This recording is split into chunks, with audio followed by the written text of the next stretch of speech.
Hello everyone, welcome to my channel. I hope everyone is having a wonderful day. Before starting the video, please go ahead and hit the subscribe button, and give this video a like up. As with the chosen winners of Royal Rumble, whoever Triple H picks to win Money in the Bank will be polarizing. Naomi completely deserved to win this year's briefcase. She has transformed her character and worked hard to make a change.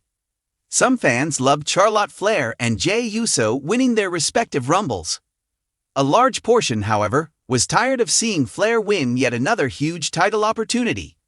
Seth Rollins captured the men's case, while Dominic Mysterio defeated Triple H's Octagon Jr. in a last-minute addition to the card. Triple H buried the next 4 stars at WWE Money in the Bank. While Octagon Jr. competed at Worlds Collide earlier in the day, Dominic Mysterio challenged him to a match at Money in the Bank from the crowd, putting his WWE Intercontinental Championship on the line. Dirty Dom was surprisingly absent from both PLEs, so it made sense to add his match to the main roster PLE. The issue was that with Liv Morgan at ringside, Octagon clearly didn't stand a chance of winning. He might have been grateful to compete at a main roster WWE show, but losing to Dominic in about 6 minutes didn't make him look strong to casual fans. Roxanne Perez is a building block for the future of WWE's women's division. It's unfortunate that she's been booked to lose so much since joining the main roster. Her losses could be seen as putting the veterans over. However, certain stars win immediately upon joining the main roster, like Tiffany Stratton and Braun Breaker. Perez lost to Julia, Stephanie Vacker, Kilani Jordan, and Jordynne Grace before officially joining the main roster. The prodigy set the record for the longest time spent in a women's Royal Rumble this year. However, she was quickly eliminated from the Elimination Chamber match and was thrown all around the ring during the Money in the Bank ladder match.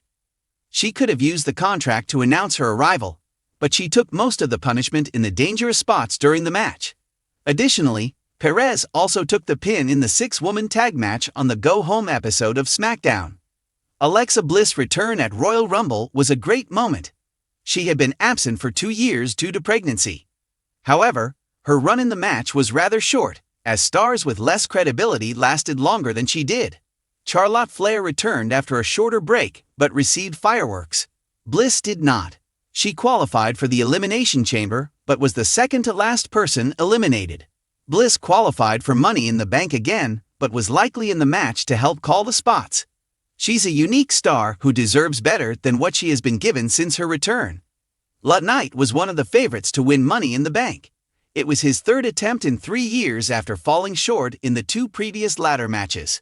Dropping the United States title could have been a sign of bigger things in his future. It could also have been done without a clear plan for the megastar going forward. Seth Rollins and his crew destroyed Knight, Penta, and Andrade on both SmackDown and at Money in the Bank. Knight was also the last person to try to stop the Visionary before he grabbed the briefcase. He might win King of the Ring, but that's a long shot, depending on who Triple H wants in the title match at SummerSlam. Studied communications with a focus on writing at Framingham State University from 2000 to 2004. Matt Siraki is a sports journalist from outside of Boston, Massachusetts, who has written about sports for a local newspaper, the Metro West Daily News.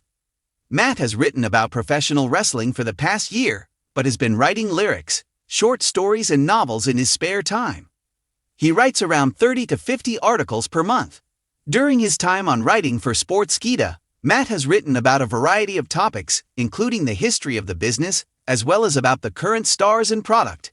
He follows numerous promotions like the WWE, AEW, Raw, NLW, NJPW, Championship Wrestling from Hollywood, and WWO. Money in the Bank. The golden briefcase. The tension in the air, the high spots, the betrayals, and sometimes the metaphorical shovel wielded backstage by none other than the game himself, Triple H.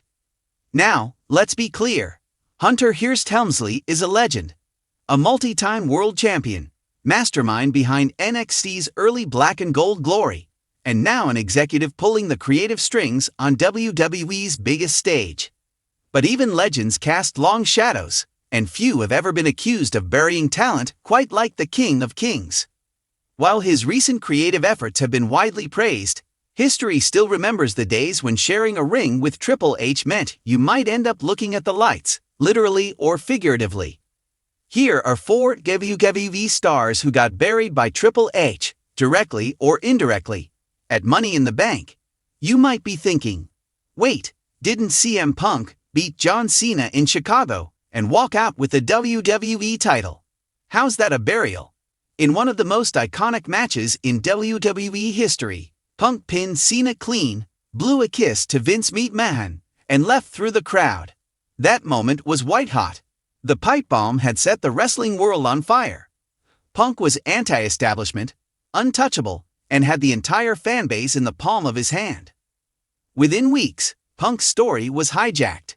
The Game inserted himself into the feud, becoming the special guest referee at SummerSlam 2011, where Punk got screwed by a Kevin Nash run-in of all things. A feud with Nash led nowhere, and then Punk found himself in a program with Triple H, where he lost. The most organically over star in a generation, just months after Money in the Bank, was getting pedigreed into creative purgatory. So yeah, Punk won the battle, but Triple H made sure he never truly won the war. That's a long-term burial if we ever saw one. Rob Van Dam won the Money in the Bank briefcase at WrestleMania 22 and successfully cashed in on John Cena at ECW One Night Stand 2006, a victory fans still cheer about. But RVD's reign was short-lived.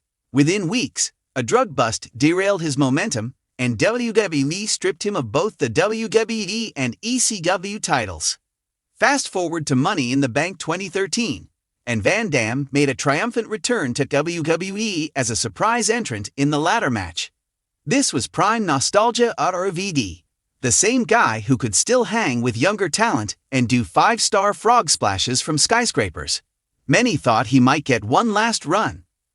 Triple H, however, saw RVD as a nostalgia act, nothing more. In the match, Van Dam looked like a highlight reel, and then got taken out of the equation entirely, while younger stars like Randy Orton and Daniel Bryan were spotlighted. Van Dam never sniffed the main event again. He was back, he was over, and yet he was booked like an afterthought. Buried, not with a shovel but with silence. Before Cody was the American Nightmare, selling out stadiums and returning at WrestleMania, he was just another mid-carder clawing for recognition. And Money in the Bank 2013 was supposed to be his coming-out party. The match was set. Damian Sandow, Dean Ambrose, Antonio Cesaro, Jack Swagger, Fandango, Wade Barrett, and Cody Rhodes.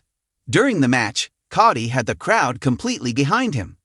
Every time he got near the briefcase, the audience roared. This wasn't piped-in noise, this was real, organic heat. Sandow shoved him off the ladder and won. Then, Triple H regime promptly squashed Sandow's cash-in on Cena and sent both men spiraling back into the mid-card abyss. Cody turned babyface and feuded with Sandow. But it led nowhere. According to some backstage whispers, Triple H didn't see Cody as main event material back then. The Stardust gimmick soon followed. Enough said.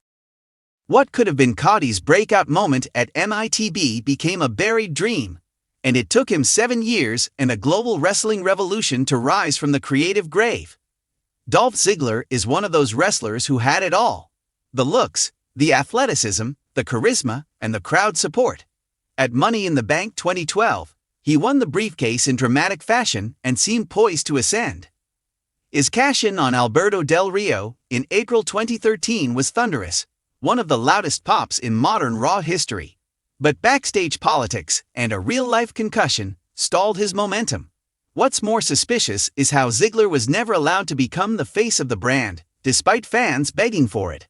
In the years following his win, Ziggler repeatedly played second fiddle to the Authority's chosen few, often losing to Randy Orton, Sheamus, and eventually becoming cannon fodder for younger NXT call-ups. There was never a true follow-up. Never a second wind. No world title reign worth remembering. Despite being one of the most over guys in the company, Dolph was used as a litmus test, a performer who made others look good, but was never allowed to shine long enough himself. To be fair, Triple H has evolved. He's pushed talent that Vince McMahon never would. He's brought work rate and storytelling back to the forefront in WWE. His recent creative direction has turned skeptics into believers. But the shadow of his past, especially at high-stakes events like Money in the Bank, looms large. Whether by direct match results or creative redirection, these 4 stars felt the weight of the game's influence. Some survived, some didn't. But in wrestling, as in life, there's one truth. When Triple H has the book, you'd better hope you're not on the wrong page. Want more WWE deep dives, fan theories, and creative what-ifs? Hit the follow, smash the bell, and never miss a shot at the briefcase again.